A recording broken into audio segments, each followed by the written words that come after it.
ditemui usai melakukan pertemuan dengan KPU Musirawas terkait pelaksanaan Pilkada Musirawas yang akan digelar 9 Desember mendatang.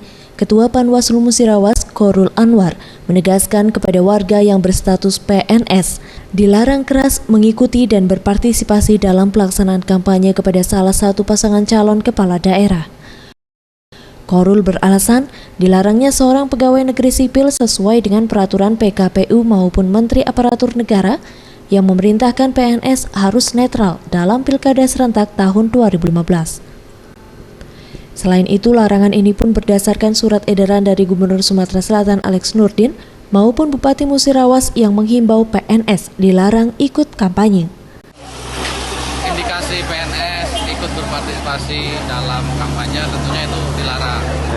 Kalau di Kabupaten Musirawas sudah ditegaskan melalui surat edaran dari Bupati Musirawas dan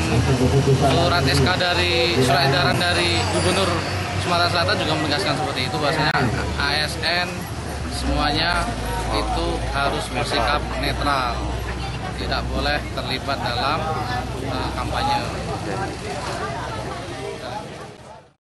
Jika nantinya Panwaslu mendapat temuan seorang PNS ikut kampanye dan terbukti bersalah, maka pihaknya akan menindak tegas dengan merekomendasikan kepada kepala daerah setempat agar diberi sanksi tegas.